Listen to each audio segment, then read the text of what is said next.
Sudah saya katakan tadi, kenapa kami menggunakan akal? Kami mengimani sesuatu yang ada, harus dia itu ada. Bukan mengimani sesuatu yang ada tetapi nyatanya tidak ada. Maka saya katakan itu namanya iman buta. Berbeda dengan kami orang Kristen, Pak. Saya jelaskan tadi secara detail.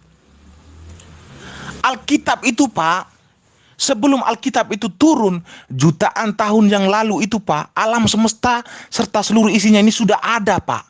Alkitab datang terlambat, Pak. Torah datang terlambat, Pak. Tuhan yang tertulis namanya di dalam Torah itu, yang mengklaim menciptakan alam semesta itu, datang terlambat, Pak.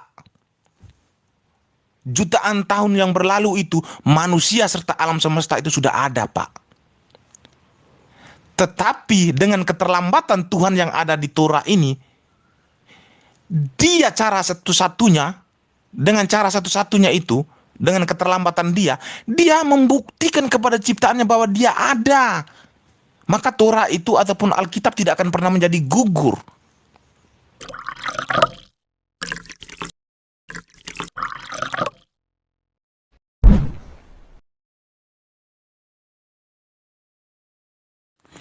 Itulah hebatnya Tuhan orang Kristen. Di dunia ini, agama apapun tidak akan bisa menandingi agama Kristen. Agama Kristen sudah saya katakan tadi, ketika nama Tuhannya tercatat di dalam Alkitab, sang pemilik nama itu harus bisa membuktikan bahwa dia ada. Supaya apa? Supaya ciptaannya itu percaya bahwa ya Tuhan kami ada. Saya jelaskan secara detail dari tadi. Itulah hebatnya agamanya orang Kristen, Pak. Tidak menyembah kepada Tuhan yang mitos, tidak menyembah kepada Tuhan hayalan, tidak menyembah kepada Tuhan angin. Kami tidak menyembah kepada Tuhan yang hayalan. Ketika kami berdoa, kami menghayal, oh Tuhan kami seperti ini, seperti ini. Tidak, Pak. Tuhan kami itu ada. Sekarang, jika saya bertanya kepada kamu, apakah kamu bisa menunjukkan? Kamu tidak akan bisa menunjukkan Tuhanmu ada. Jungkir balik pun kepala kamu ke bawah, pantat ke atas, kepala ke bawah, kamu tidak akan bisa menjawab. Karena Tuhan kamu tidak ada. Kamu menyembah kepada Tuhan hayalan, Tuhan yang mitos, Tuhan yang tidak ada. Kamu bangga-banggakan kepada kami orang Kristen. Apa buktinya Tuhanmu ada? Kamu tunjukkan kepada kami. Jikalau memang wujudnya dia tidak mau menunjukkan, oke, saya tidak menuntut soal wujud. Karena kami juga mengimani bahwa Tuhan itu secara wujud belum pernah menunjukkan kepada ciptaannya. Kami imani itu. Tetapi ekstensinya, apa ekstensinya Tuhan yang kamu imani? Untuk membuktikan kepada ciptaannya bahwa dia itu ada loh. Kalau hanya Tuhan yang punya nama saja, untuk apa? Perbedaan antara Kristen dan Islam itu terletak daripada akal. Tuhan, pencipta alam semesta itu cuma satu. Tuhan yang datang kepada Bani Israel itu meneruskan karyanya kepada umat Islam dengan cara mengutus seorang nabi bernama Rasulullah Muhammad SAW. Esensi daripada Tuhan tersebut tidak berubah, tidak pernah nuzul menjadi makhluk, tetapi senantiasa membimbing, mengarahkan, mewahyukan, mengilhami, memberikan kekuatan akal terhadap ciptaannya berupa manusia untuk menemukan keberadaan dirinya bahwa dialah pencipta. Perbedaannya dengan Kristen kemudian adalah Kristen pun mengimani Tuhan itu ada, datang kepada Bani Israel, berkarya kepada Bani Israel, mengutus nabi, mengutus rasul, mewahyukan kitab. Namun cacatnya kemudian adalah orang Kristen mengimani Tuhan yang datang kepada Bani Israel itu menjelma menjadi manusia, sehingga jatuhnya kepada paganisme. Kamu mengatakan bahwa perbedaan antara Kristen dan Islam itu terletak daripada akal. Justru kami mengatakan bahwa kalian mengimani Tuhan tidak menggunakan akal kalian. Kenapa saya katakan kalian mengimani Tuhan tidak menggunakan akal? Mengimani Tuhan yang tidak ada kalian imani. Tetapi kami sebagai orang Kristen, kami mengimani Tuhan menggunakan akal dan logika kami. Sudah saya katakan tadi. Ketika Alkitab kami mencatat yang menciptakan alam semesta ini adalah Tuhan kami dan namanya tertulis di dalam Alkitab, Tuhan kami itu harus bisa membuktikan kepada kami bahwa Dia itu ada. Kalau Tuhan kami namanya tertulis di dalam Alkitab tetapi Dia tidak bisa membuktikan bahwa Dia ada, lalu bagaimana mungkin kami percaya bahwa Dialah yang menciptakan alam semesta? Artinya Tuhan yang mitos. Kami tidak mengimani Tuhan yang seperti kalian imani itu. Jangan berbicara akal dan logika di sini. Jikalau kamu berbicara akal, maka saya katakan kalian gugur. Kenapa saya katakan gugur? Mengimani Tuhan yang mitos, mengimani Tuhan yang tidak ada, yang tidak bisa menunjukkan eksistensinya apa-apa kepada ciptaannya. Gugur. Ular naga itu namanya saja yang ada, tetapi buktinya ular naga tidak ada. Artinya kalian mengimani Tuhan yang mitos. Berbicara tentang kenabian Muhammad, Al-Quran sudah sangat menjelaskan bahwa nabi-nabi yang akan diturunkan itu hanya melalui keturunan Yitzhak. Tidak ada diturunkan melalui keturunan daripada Ismail. Ditegaskan lagi oleh Torah, perjanjian kekal antara Allah dengan Abraham, bahwa dari keturunan Yitzhaklah akan diturunkan nabi-nabi. Finalitas kenabian daripada keturunan Yitzhak hanya sampai kepada Yesus. Lalu ada seseorang yang lahir di tanah Arab yang namanya Muhammad. Dia mengatakan bahwa dia adalah nabi. Dan dia mengaku dia adalah keturunan daripada Ismail. Sedangkan Al-Quran sudah menjelaskan bahwa yang diturunkan nabi-nabi itu hanya daripada keturunan Yitzhak. Artinya Muhammad nabi atau bukan? Jawab.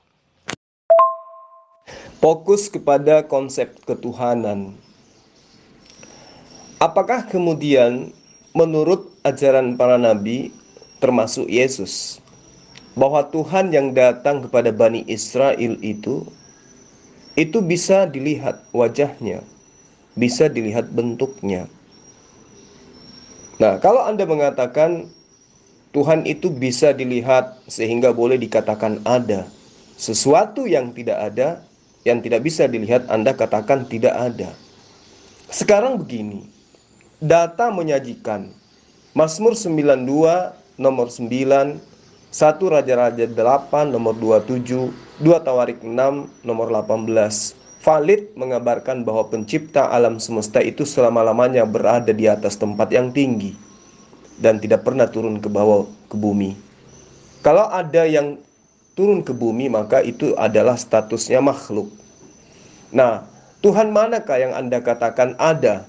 Karena berdasarkan penglihatan mata Anda. Apakah Anda pernah melihat Yesus? Tunjukkan seperti apa wajahnya Yesus. Silakan. Iya, hari ini Zulkifli bersama murid-muridnya menantang sang debater handal yaitu Meme Bos ya. Saya akan layani kalian semua. Ini jawaban kepada Mardiar, muridnya Zulkifli Abbas. Kami mengimani Tuhan yang nyata, sudah saya katakan kepada kamu. Kami tidak mengimani Tuhan yang mitos, yang seperti kalian imani. Kami mengimani Tuhan menggunakan akal kami, bukan menggunakan dengkul.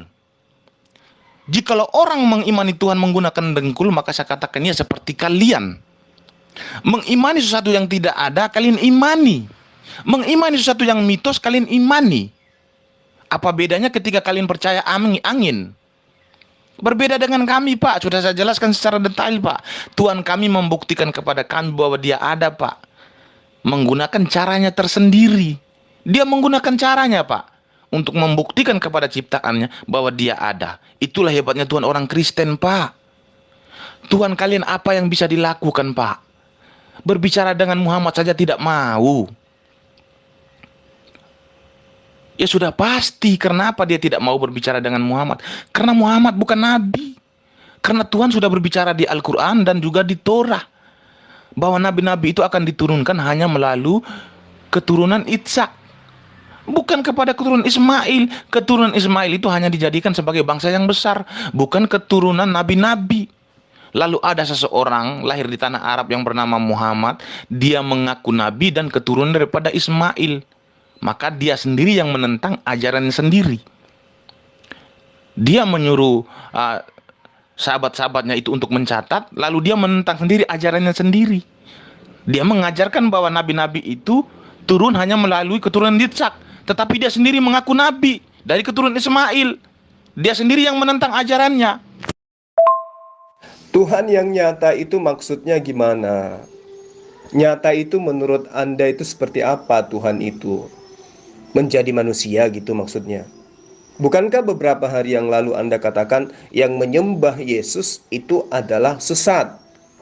Nah, yang Anda katakan Tuhan nyata itu yang mana? Fisiknya atau apanya? Silakan. Jangan lupa subscribe Iman Yakin Ya, Channel. benar. Saya setuju dengan kamu bahwa Tuhan itu tetap bertata di atas kerubim. Ya, sesuai dengan kitab Yesaya, jelas, betul. Saya setuju itu. Tetapi Tuhan itu bisa menurunkan firman-Nya ke bumi untuk berkomunikasi dengan Musa ataupun nabi-nabi yang lain. Supaya apa? Supaya pembuktian bahwa Dia itu ada. Bukan seperti Tuhan yang kalian imani, mitos. Apa buktinya? Yesaya 55 ayat 11. Apa kata Tuhan yang bertata di atas kerubim? Firmanku kembali kepadaku tidak dengan sia-sia. Dia melakukan sesuai dengan apa yang kukendaki. Apa yang dimaksud ini firman kembali kepadaku tidak dengan sia-sia? Yang dimaksud ketika Musa berbicara dengan Tuhan atau sang firman di Gunung Horeb itu, itulah sang firman. Ketika melakukan pekerjaannya berbicara dengan Musa di Gunung Horeb dan membuktikan kepada jutaan orang Yahudi supaya pembuktikan bahwa dia ada. Setelah melakukan pekerjaannya, sang firman kembali kepada hakikatnya, Pak, sesuai dengan Yesaya 55 ayat 11. Itu perkataan Bapa yang bertata di atas kerubim. Itulah salah satu kebesaran Tuhan yang kami imani. Tuhan yang bisa menunjukkan ekstensinya kepada ciptaannya supaya ciptaannya itu percaya. Lalu bagaimana dengan Tuhan yang kamu imani? Sudah saya katakan tadi berulang-ulang bahwa Tuhan yang kamu imani ini namanya saja tertulis dalam Al-Quran, tetapi tidak bisa menunjukkan apa-apa. Apa yang bisa dia lakukan? Jangan kamu mengatakan bahwa Tuhan kami pencipta alam semesta. Sebelum kamu klaim Tuhan kamu pencipta alam semesta, Pak, sebelum ditulis Al-Quran itu tahun 600 Masehi, diperintahkan Muhammad suruh sahabat-sahabatnya untuk menulis, Pak, jutaan tahun yang lalu itu alam semesta serta isinya sudah ada, Pak. Al-Quranmu terlambat turun, Pak. Klaimnya terlambat, Pak. Klaim Al-Quranmu itu tidak akan menjadi terlambat apabila sang pemilik nama yang kalian klaim sebagai pencipta alam semesta itu menunjukkan kepada ciptaannya bahwa dia ada, maka saya katakan Al-Quranmu itu klaimnya akan benar. Tetapi jika lo sang pencipta namanya tertulis di dalam Al-Quranmu tidak bisa menunjukkan ekstensinya bahwa dia ada, maka saya katakan gugur Al-Quranmu. Gak usah panjang-panjang, meme bos. Buktikan aja. Yang kamu ceritakan itu adalah Tuhan yang kami sembah. Tuhannya Nabi Musa itulah sembahan umat Islam. Makanya di awal tadi saya katakan bahwa perbedaan antara Kristen dan Islam adalah di Kristen Tuhan nuzul menjadi manusia, dibunuh manusia. Kalau Islam tidak, Tuhan itu tetap berkarya dengan cara mengutus nabi dan rasul. Dia tidak pernah menjadi makhluk. Kalau Kristen Tuhannya menjadi makhluk. Nah, sekarang coba kamu tunjukkan kepada saya. Kamu katakan Tuhan Anda itu ada. Tuhan Anda itu nyata. Bisa Anda tunjukkan? Tuhannya Musa yang datang ke dunia itu yang mana coba? Seperti apa wujudnya?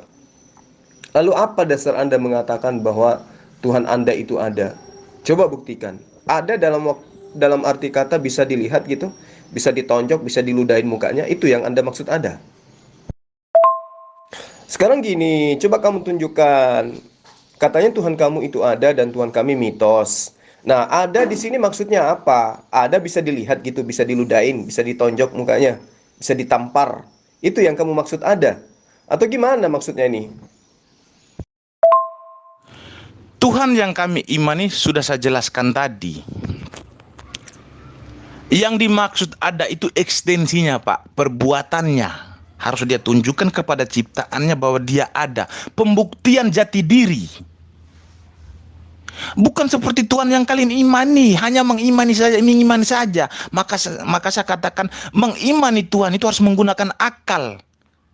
Kami menggunakan Tuhan menggunakan akal, tetapi kalian mengimani Tuhan bukan menggunakan akal, tetapi memakai dengkul. Kenapa saya katakan memakai dengkul? Mengimani Tuhan yang tidak ada, sesuatu yang mitos kalian imani. Apa bedanya ketika kalian menyembah kepada angin? Kalau kamu tidak mau dikatakan menyembah kepada angin atau Tuhan yang mitos, buktikan kepada kami ekstensi Tuhanmu itu apa. Jangan mengklaim dia menciptakan alam semesta. Terlambat, Pak. Sebelum Tuhanmu mengklaim bahwa dia menciptakan alam semesta ribuan tahun, jutaan tahun sudah ada, Pak. Terlambat Al-Quranmu. Gugur. Tetapi jikalau Tuhanmu bisa membuktikan kepada ciptaannya bahwa dia ada, maka saya katakan Al-Quranmu akan menjadi benar. Untuk saat ini hanya Alkitab yang benar. Karena Alkitab ketika mencatat nama Tuhan di dalam Alkitab, namanya tercatat dan mengklaim bahwa menciptakan alam semesta ini adalah dia. Sang pemilik nama itu membuktikan bahwa dia ada, Pak. Hebat. Kitab suci yang benar hanya Alkitab, selain tidak ada, Pak. Maka kami orang Kristen itu mengimani Tuhan menggunakan akal kami, bukan pakai dengkul. Kalau kami menggunakan dengkul, maka kami mengimani Tuhan sama seperti kalian. Sesuatu yang tidak ada kami imani. Itulah perbedaan antara Islam dan Kristen. Bagaimana Anda mengatakan Tuhan kami tidak ada? Dia mengutus Abraham, dia mengutus Nabi Musa, dia mengutus Salomo, Daud, Yesus. Yang mengutus mereka itu adalah Tuhan kami. Itulah Allah. Disebutkan di dalam kitabnya Bani Israel bahwa akulah Allah, tidak ada Tuhan selain aku. Disebutkan di dalam Al-Quran, innani anallah la ilaha illa ana. Inilah aku Tuhan, tidak ada Tuhan selain aku. Itu sembahan kami. Yang mengutus Tuhanmu Yesus itu Tuhan kami. Adanya Yesus bukti adanya Tuhan kami. Jadi kami tidak menyembah Tuhan yang mitos. Nah sekarang coba Anda jelasin ke saya gitu loh. Katanya Tuhan Anda itu tidak mitos. Maksudnya tidak mitos itu kata Anda ada tadi katanya. Maksudnya ada di sini apa? Meme. Bisa ditonjok? Hah? Bisa diludahin mukanya. Itu yang Anda maksud ada? Kok dihapus PN-nya meme? Keselak ya? Mei, jangan kabur dong Mei. Lanjut dong, tunjukkan Tuhanmu itu, buktikan kalau Tuhanmu itu ada, bukan mitos. Wahyu 5 nomor 6, roh bertanduk 7, bermata 7. Mimi, tototototos. Berbicara tentang Tuhannya nabi-nabi. Tuhannya nabi-nabi berbeda dengan Tuhan yang diajarkan Muhammad kepada pengikutnya. Tuhannya para nabi sudah dijelaskan di Yesaya. Hendak dengan siapakah engkau menyamakan aku? Dari dulu sampai sekarang, aku tetaplah dia. Sudah pasti, Tuhan yang diimani para nabi itu tidak akan mau disamakan dengan Tuhan yang lain. Dan di Al-Quran juga sangat menegaskan bahwa hanya dialah satu-satunya. Muhammad juga sangat menegaskan bahwa aku diperintahkan hanya untuk menyembah kepada Tuhan pemilik negeri Mekah. Artinya Tuhan yang diajarkan Muhammad kepada umat-umatnya ini, dia hanyalah pemilik negeri Mekah, bukan pemilik alam semesta. Kalau Tuhan yang diimani orang-orang Islam atau ajaran Muhammad ini hanyalah pemilik negeri Mekah, artinya nabi-nabi sebelumnya itu tidak mengimani Tuhan yang diimani oleh Muhammad. Karena nabi-nabi sebelumnya itu bukan berasal daripada negeri Mekah. Mereka di luar daripada negeri Mekah. Artinya clear. Tuhan yang berbeda, Pak. Itu yang pertama. Yang kedua menjadi permasalahan nama. Ketika Tuhan memperkenalkan namanya kepada Bani Israel, kepada Musa, namanya itu adalah Yod-Heh-Vah-Veh. Lalu Muhammad mengklaim bahwa sang pencipta itu datang kepadanya, memperkenalkan namanya kepadanya, bahwa namanya adalah Allah Subhanahu wa Ta'ala. Kalau kamu mengatakan bahwa Tuhan itu sama, maka saya katakan Tuhan yang diimani orang Islam dan Yahudi mitos. Kalau kamu mengatakan bahwa Tuhannya sama, saya katakan bahwa Tuhan yang diimani orang Yahudi dan Islam itu tidak konsisten dengan perkataannya. Kalau Tuhan saja tidak konsisten dengan perkataannya, untuk apa mengimani Tuhan yang seperti itu?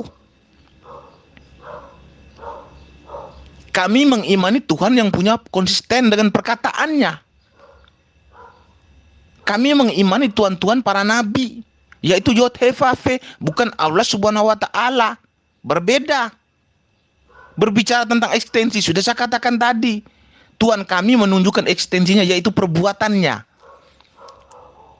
Ketika kami mengklaim bahwa yang menciptakan alam semesta ini adalah Tuhan kami, dia harus bisa membuktikan bahwa dia itu ada. Kalau dia tidak bisa membuktikan bahwa dia ada, maka saya katakan dia gagal menjadi Tuhan. Kenapa dia gagal? Karena Alkitab turun, sebelum Alkitab turun, jutaan tahun alam semesta sudah ada, Pak. Alkitab terlambat turun. Dan Tuhan yang ada di dalam Alkitab itu terlambat klaim, Pak. Tetapi hebatnya Tuhannya orang Kristen, ketika dia mengklaim bahwa dia menciptakan alam semesta, dia langsung menunjukkan kepada ciptaannya bahwa ini saya ada. Dan klaim-klaim saya di dalam Alkitab semuanya benar, bukan hanya tipu daya. Ya, itu pemahaman kamu karena kamu nggak ngerti Quran. Intinya kami menyembah Tuhannya Israel, dalam hal ini pencipta alam semesta, yang mengutus para nabi. Itulah sembahan kami. Makanya saya katakan Tuhan itu tidak pernah berubah. Tidak pernah berubah wujud, ya. Tiba-tiba jadi manusia. Tuhan berubah menjadi manusia itu hanya ada di Kristen. Nah, sekarang kamu katakan Tuhan kamu itu ada. Ada maksudnya apa, Meme? Yang mana yang kamu maksud ada gitu loh. Buktikan dong kalau Tuhanmu bukan mitos. Jangan lupa subscribe Saya Iman tegaskan Yakin Channel. sekali lagi bahwa Tuhannya para nabi itu bukan Tuhan yang diimani oleh orang Islam. Itu yang saya harus tegaskan. Kenapa? Jikalau memang Tuhannya para nabi itu dengan Tuhannya orang Islam sama, maka saya katakan Tuhan itu tidak konsisten dengan perkataannya. Untuk apa menjadi Tuhan kalau dia tidak konsisten dengan perkataannya? Makanya itu saya tegaskan. Kalau saya tidak menegaskan ini, maka saya katakan Tuhan itu gagal menjadi Tuhan. Karena dia tidak konsisten dengan perkataannya. Ketika bersama Musa, dia berkata, aku namaku Yod-Heh-Vav-He. Kok tiba-tiba dengan Muhammad menjadi Allah Subhanahu wa Ta'ala? Masa Tuhan berbohong? Di bilangan 23:19 itu sudah sangat dijelaskan. Allah itu bukanlah manusia sehingga dia berbohong. Ketika Allah berfirman, dia harus menepati. Di situ sudah sangat jelas bahwa Allah itu tidak akan berbohong seperti manusia. Jadi ketika Tuhan itu berbicara dengan Musa bahwa namanya itu Yod-Heh-Vav-He, ya sudah namanya Yod-Heh-Vav-He. Sampai kapanpun tetaplah dia. Dan tidak akan berubah namanya menjadi Allah Subhanahu wa Ta'ala. Allah Subhanahu wa Ta'ala yang diajarkan Muhammad itu hanyalah pemilik negeri Mekah. Muhammad sendiri mengatakannya, aku diperintahkan hanya untuk menyembah kepada Tuhan pemilik negeri Mekah. Makanya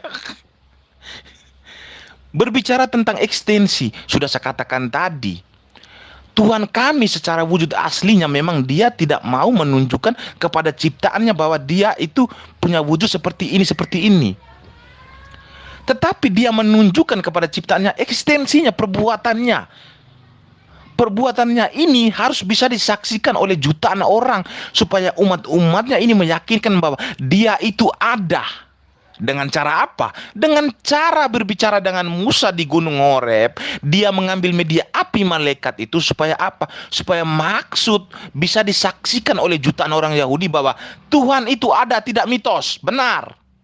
Itulah Tuhannya orang Kristen hebat, Pak. Ketika di zaman Yesus lebih gila lagi. Tuhannya dulunya itu berdiam di dalam awan ataupun api ketika berkomunikasi dengan Musa. Di zaman Yesus lebih gila, Pak. Media manusia digunakan dia, Pak. Supaya apa? Supaya berkomunikasi dengan ciptanya itu secara intens. Itulah hebatnya Tuhannya orang Kristen, walaupun secara wujud asli dia tidak menunjukkan, tetapi ekstensinya itu adalah satu bentuk pembuktian bahwa dia itu ada. Jadi klaim-klaim Alkitab itu yang datang terlambat itu tidak akan menjadi gugur, karena sang pemilik nama yang ada di dalam Alkitab itu dia bisa membuktikan bahwa dia ada. Tetapi Al-Quran datangnya terlambat, Pak, jutaan tahun yang lalu sudah ada alam semesta serta isinya. Tetapi Allah Subhanahu wa taala mengklaim di dalam Al-Quran bahwa dia ada, tetapi gugur karena Allah Subhanahu wa taala tidak bisa membuktikan bahwa dia ada.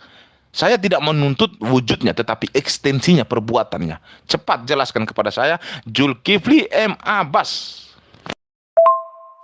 Di dalam kitabnya Bani Israel diterangkan, Anihu lefanai lo nauser elwa harai lo yothe fafhe.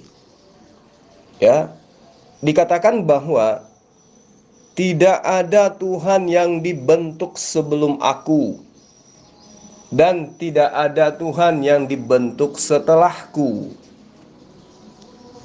Wa ta'aminu li wa ta'aminu ki ani hu lafanai, dan seterusnya. Diterangkan di dalam Al-Quran, innani la ilaha illallah, innani anallah la ilaha illallah illa ana. Ya, jadi kayak mana itu coba? Kalau Tuhan sudah mengatakan tidak ada Tuhan yang dibentuk sebelum aku dan tidak ada Tuhan yang dibentuk setelahku, lalu yang membentuk manusia itu menjadi Tuhan siapa? Paulus, Kisah Para Rasul 2 nomor 36. Yesus yang kau salibkan itu, manusia bernama Yesus yang kau salibkan itu telah dijadikan Tuhan oleh Allah. Ya, dilantik dia menjadi Tuhan. Nah, sekarang kembali kepada pertanyaanmu semula. Apa buktinya Tuhan kamu itu ada? Kamu bisa lihat Tuhanmu, kamu bisa tampar Tuhanmu, kamu bisa ngopi bareng sama Tuhanmu. Itu yang kamu maksud ada?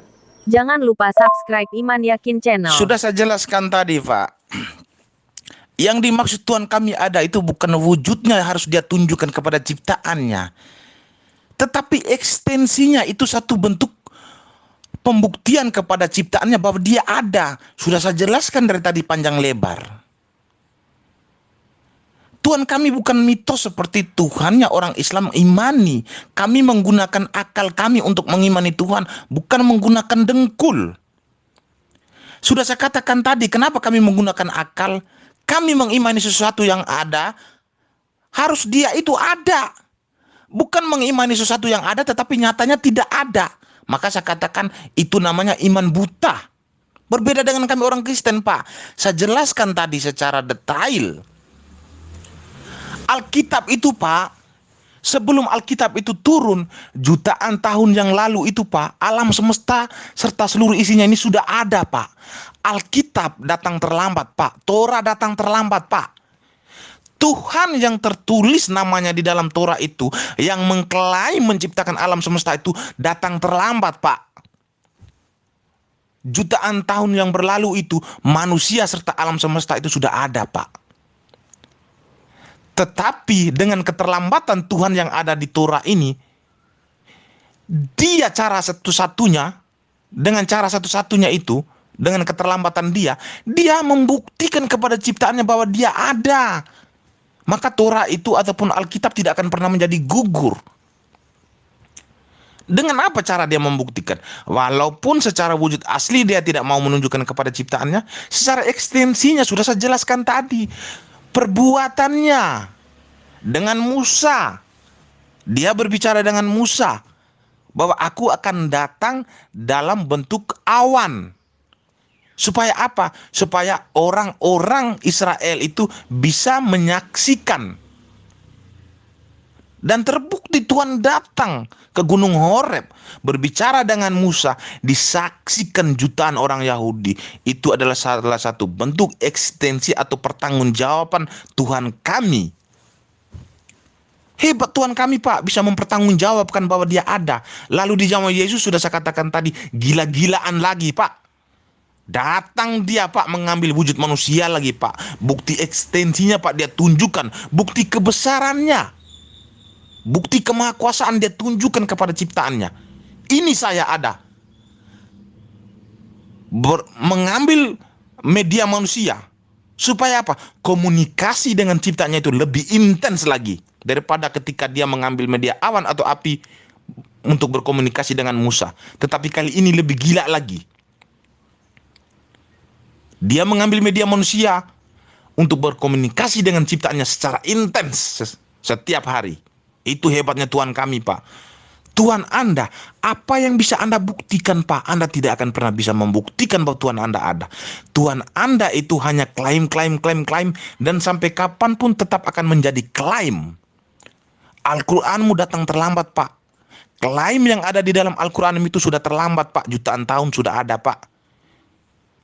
Sudah saya katakan tadi, klaim-klaim Al-Quran itu akan menjadi benar kecuali sang pemilik nama, sang pencipta yang tertulis di dalam Al-Quranmu itu bisa membuktikan bahwa dia ada. Maka saya katakan Al-Quranmu akan menjadi benar. Tetapi jikalau sang pemilik nama yang mengklaim bahwa dia menciptakan alam semesta itu yang tertulis di dalam Al-Quranmu tidak ada, maka saya katakan Tuhanmu mitos. Buktikan kepada saya Tuhanmu, Zulkifli Abbas, cepat.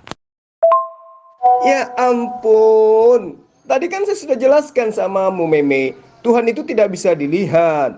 Dia hanya bisa menyatakan eksistensinya bahwa dia ada. Bukti bahwa dia ada, dia menciptakan alam semesta ini. Alam semesta ini ada, bukti bahwa Tuhan itu ada. Dan itulah Tuhan yang kami sembah, pencipta alam semesta. Yang kamu katakan tidak mitos kan itu Tuhanmu yang nusul menjadi manusia, yang bisa digampar mukanya. Itu kan Tuhan kamu. Kau mengatakan Tuhan kami ada karena Tuhan kami bisa dilihat. Nah sekarang kamu bisa tunjukkan wajahnya Yesus itu yang mana coba? Bisa nggak? Ayo. Kamu mengatakan buktinya ada Tuhan itu adanya alam semesta ini serta seluruh isinya ada, maka Tuhan itu ada. Pak, Al-Quranmu itu datang terlambat, Pak. Jutaan tahun sebelum Al-Quranmu itu datang, Pak, alam semesta ini sudah ada lebih dulu, Pak. Jadi Tuhan yang kamu imani namanya yang tercatat di dalam Al-Quranmu itu terlambat datang, Pak. Terlambat memperkenalkan namanya, terlambat mengklaim. Seharusnya dengan keterlambatannya itu, dia harus bisa menunjukkan kepada ciptaannya itu, dengan ekstensinya dia tunjukkan bahwa dia itu ada. Seperti Tuhan yang diimani oleh orang Kristen. Walaupun orang Kristen mengimani Alkitab itu datang terlambat, dan Tuhan yang namanya tertulis di dalam Alkitab itu datangnya terlambat mengklaim, tetapi bukti daripada kebenaran di Alkitab itu terjadi. Apa saya katakan terjadi? Karena Tuhan sang pemilik nama yang ada di dalam Alkitab yang mengklaim bahwa dia menciptakan alam semesta itu, dia menunjukkan ekstensinya bahwa dia ada. Maka satu bukti bahwa benar dia ada. Jadi klaim Alkitab tidak akan menjadi kosong dan semua akan menjadi benar. Lalu bagaimana dengan Al-Quran, Pak? Al-Quran datang tahun 600 Masehi. Muhammad perintahkan kepada sahabat-sahabatnya untuk menulis bahwa yang menciptakan alam semesta ini namanya adalah Allah Subhanahu wa Ta'ala. Dan sahabat-sahabatnya menulis. Lalu dia mengatakan bahwa Allah Subhanahu wa Ta'ala lah yang menciptakan alam semesta. Muhammad lupa. Sebelum dia menyuruh sahabat-sahabatnya untuk menulis bahwa jutaan tahun itu alam semesta ini sudah ada, maka saya katakan Allah Subhanahu wa Ta'ala sudah terlambat. Seharusnya dengan keterlambatannya ini dia harus membuktikan kepada ciptaannya bahwa dia ada. Dengan cara apa? Ekstensi harus ditunjukkan seperti Musa ataupun Yesus. Itu adalah bentuk ekstensi pembuktian kepada ciptaannya. Tetapi Allah Subhanahu wa Ta'ala apa yang bisa dilakukan? Tidak ada, kosong. Muhammad tidak pernah berbicara dengan Allah Subhanahu wa Ta'ala, maka saya katakan kosong, gugur. Berbicara tentang wajah Yesus. Wajah Yesus, Pak, kami tidak pernah melihat, Pak. Tetapi namanya tercatat di dalam Alkitab dan menurut sejarah dia ada. Sama seperti Muhammad. Apakah wajah Muhammad kamu pernah lihat? Pasti kamu mengatakan bahwa tidak pernah kami lihat. Tetapi bukti Muhammad tercatat di dalam Alkitab dan dia pernah ada. Dan sejarah mengatakan bahwa Muhammad ada. Ya sama. Tuhanmu Yesus itu jutaan tahun baru ada. Tuhan berupa manusia, dilahirkan oleh manusia, ditonjok oleh manusia, diludahin oleh manusia, dibunuh oleh manusia.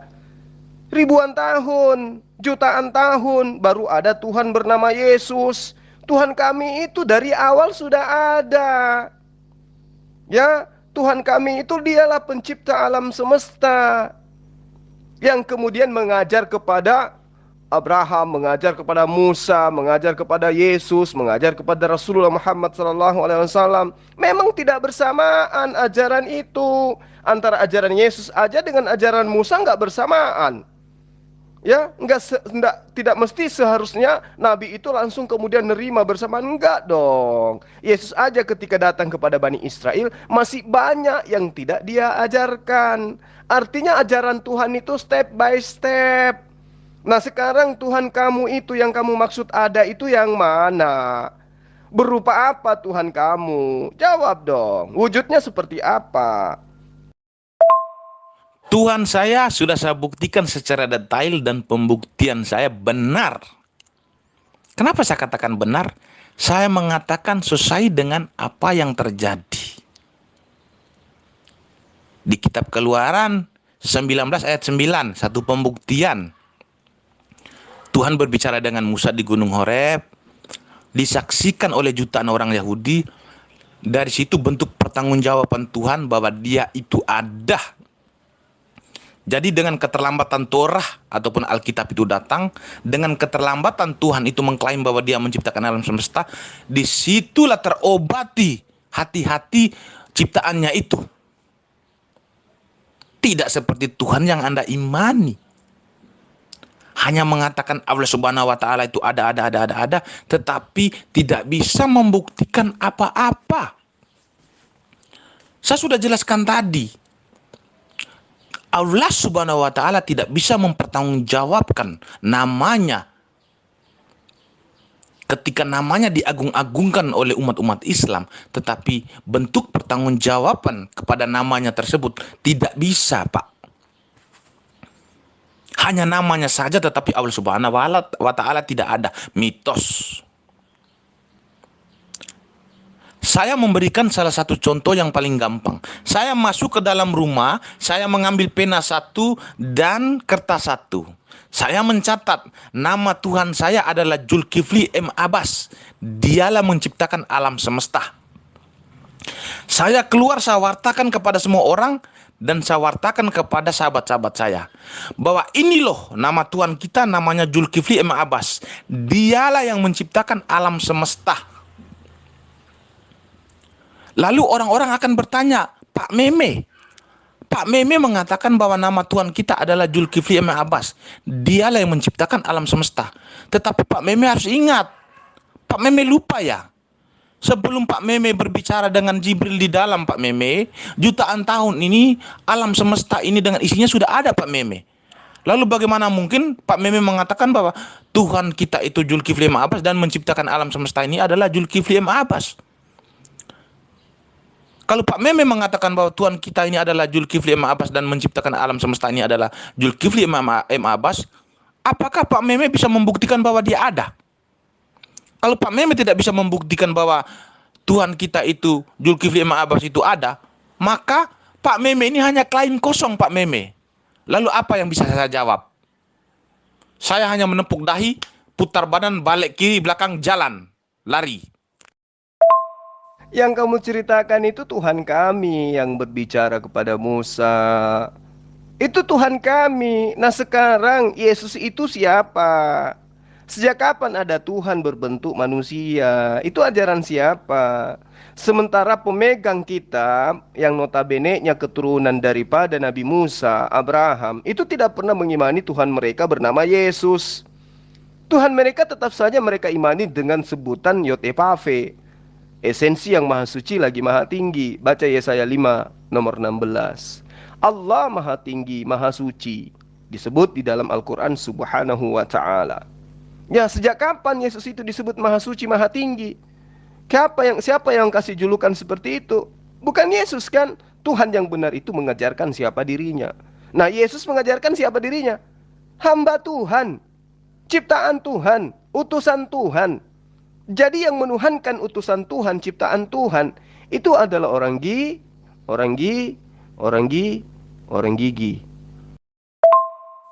Meme, Yohanes Lolan, Pak Yes, kok tiga-tiganya nyunsep? Ayo dong.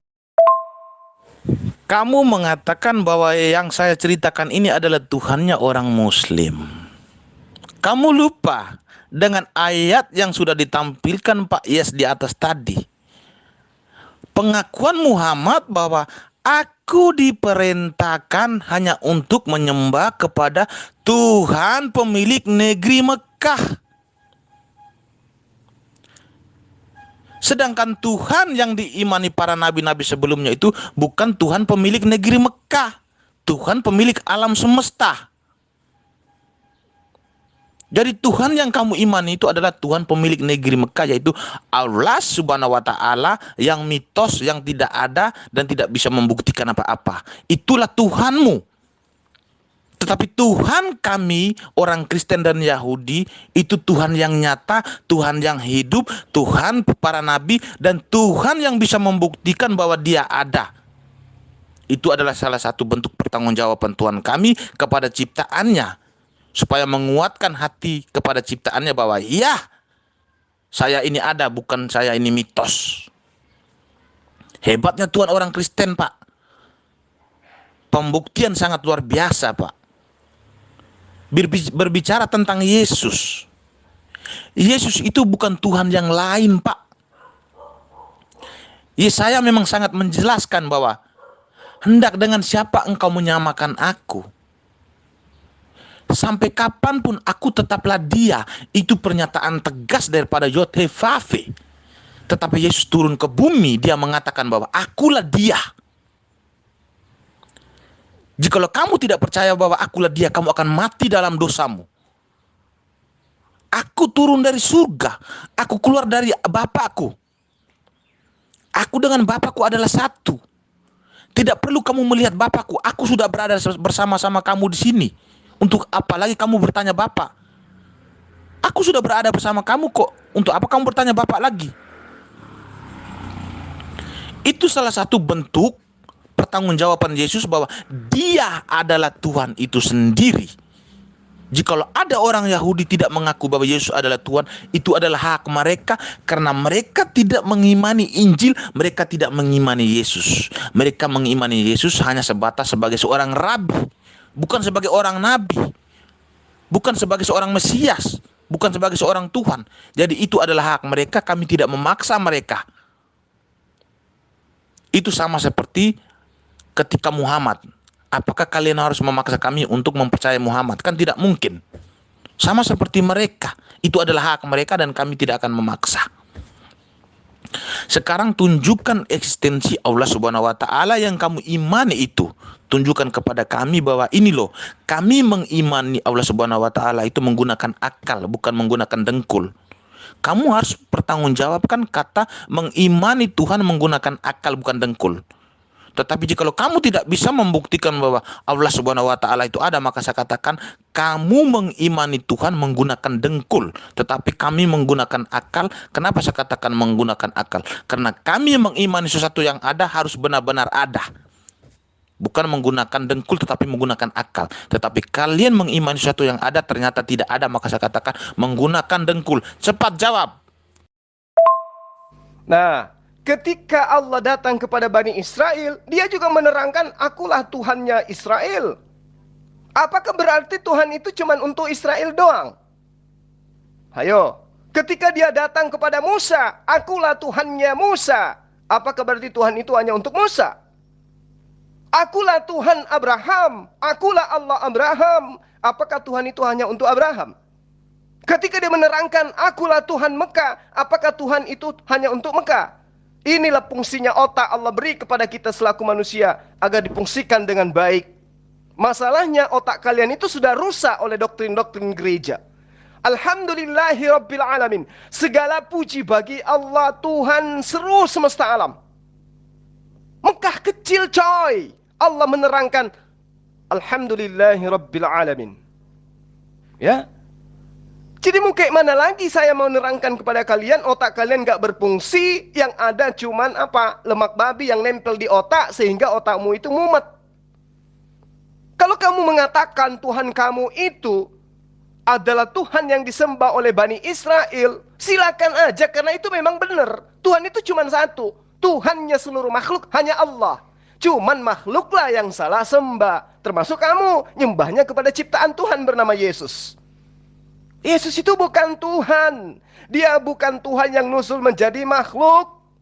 Karena Tuhan itu tidak akan mungkin menjadi makhluk. Kenapa? Kodratnya dia maha kuasa. Yang dikatakan maha tidak akan pernah berubah menjadi tidak maha. Yesus ketika dia datang, dia bisa apa? Aku tidak bisa berbuat apa-apa dari diriku sendiri.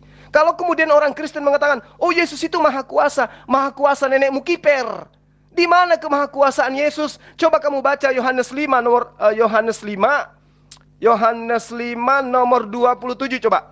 Kamu plototin ayat itu, beli kaca pembesar kalau kamu tidak paham bagaimana kemudian dia itu menyatakan dirinya. Apa kata Yesus? Dan dia telah memberikan kuasa kepadaku untuk menghakimi manusia. Kenapa? Karena aku adalah anak manusia. Berarti Yesus itu mengaku dirinya bisa menghakimi karena dia anak manusia. Coba, di mana kuasa Yesus? Aku tidak dapat berbuat apa-apa dari diriku sendiri. Jadi jangan kamu kotori ajaran Yesus. Yesus itu murni menyembahnya kepada Tuhannya umat Islam, yaitu Allah yang maha suci lagi maha tinggi. Kalian itu penumpang gelap, kalian itu penyusup, kalian itu penyesat yang kelak akan diusir oleh Yesus. Kamu kudu wajib belajar, ya, mumpung masih gratis. Berbicara tentang Tuhannya para nabi, Tuhannya Bani Israel, Tuhannya para nabi, Tuhannya Bani Israel, Tuhannya orang Kristen. Dia memperkenalkan namanya kepada para nabi dan Bani Israel dan kepada orang Kristen itu hanya satu nama, yaitu Yod-Heh-Vah-Veh. Tidak ada nama yang lain selain daripada Yod-Heh-Vah-Veh sebagai proper name. Tetapi yang membingungkan itu, tahun 600 Masehi, Muhammad mengajarkan bahwa Tuhan pencipta alam semesta ini adalah Allah Subhanahu wa taala. Dan Tuhan itu memperkenalkan namanya kepada Muhammad bahwa dia adalah Allah Subhanahu wa taala. Kalau kamu mengatakan bahwa Tuhan itu sama, maka saya katakan Tuhan itu tidak konsisten dengan perkataannya. Dengan para nabi dia mengatakan bahwa dia adalah Yod-Heh-Vah-Veh. Tetapi dengan Muhammad tidak bisa dibuktikan kenabiannya itu. Dia mengatakan bahwa dia Allah Subhanahu wa taala. Dan Muhammad lebih mempertegaskan lagi bahwa dia diperintahkan hanya untuk menyembah kepada Tuhan pemilik negeri Mekah. Di situ salah satu penegasan yang sangat kuat bahwa Tuhan yang disembah Muhammad bukanlah Tuhan yang disembah oleh para nabi-nabi dan bangsa Israel ataupun orang Kristen. Karena Tuhan yang disembah Muhammad adalah Tuhan pemilik negeri Mekah, bukan Tuhan pemilik alam semesta. Tetapi Tuhan yang diimani oleh nabi-nabi, Tuhan yang diimani oleh orang Israel, Tuhan yang diimani oleh orang Kristen yang namanya Yod-Heh-Vah-Veh itu adalah Tuhan pencipta alam semesta sesuai dengan pengakuannya sendiri di Kejadian 1-6 bahwa dialah yang menciptakan alam semesta. Itu benar. Tetapi Tuhan yang diimani Muhammad adalah Tuhan pemilik negeri Mekah, bukan untuk alam semesta. Itu yang harus dipahami dulu. Yang kedua, soal Yesus tidak bisa berbuat apa-apa dari dirinya sendiri. Ya benar. Bang Ju lupa dengan perkataan Yesus. Perkataanku bukan berasal dari diriku sendiri, tetapi Bapa yang diam di dalam aku, dialah yang melakukan pekerjaannya. Artinya yang melakukan pekerjaan seperti mujizat-mujizat, menghidupkan orang mati, menyembuhkan orang sakit, memvonis orang masuk surga, menghapus dosa orang, itu adalah pekerjaan Bapa yang diam di dalam Yesus. Fix, Yesus Tuhan, selesai. Kamu nggak usah terlalu jauh ke sana karena kamu tidak punya kapasitas untuk membahas itu. Sekarang kembali ke tema dulu. Kamu mengatakan Tuhanmu ada. Yang mana Tuhan yang ada itu? Yesus. Itu yang kamu maksud. Karena Tuhanmu bisa menjadi manusia sehingga kamu katakan Tuhanmu itu ada. Jadi sekiranya Tuhanmu itu tidak menjadi manusia, kamu katakan Tuhan itu tidak ada gitu. Nah, itulah aku bilang kalian itu adalah manusia aneh. Manusia aneh, sok pintar, sok cerdas, tapi tidak ada ilmu. Kamu katakan Tuhanmu itu adalah Tuhannya Bani Israel, tidak pernah berubah nama. Lah, sejak kapan Tuhannya Bani Israel itu disebut dengan nama Yesus? Sementara Yesus di dalam bahasa Ibrani secara tekstual proof itu sangat jelas artinya kuda. Hah? Kamu pengen katakan bahwa Tuhannya Bani Israel itu kuda, nyarang? Aduh, kamu jangan loncat kemana-mana. Sekarang buktikan aja dulu bahwa Tuhanmu itu ada. Apa buktinya Tuhanmu ada? Karena dia pernah dilahirkan manusia gitu. Karena dia pernah disunat nonotnya gitu. Karena dia pernah ditampar pipinya gitu. Karena wajahnya pernah diludahi gitu. Karena pernah ditonjok, diseret, dibunuh. Itu yang kamu maksud Tuhanmu ada. Ayo dong, pakai logika, pakai akal sehat. Tuhanmu ada maksudnya itu apa? Karena pernah merasakan gunting sunat? Atau gimana itu Meme? Coba jelasin.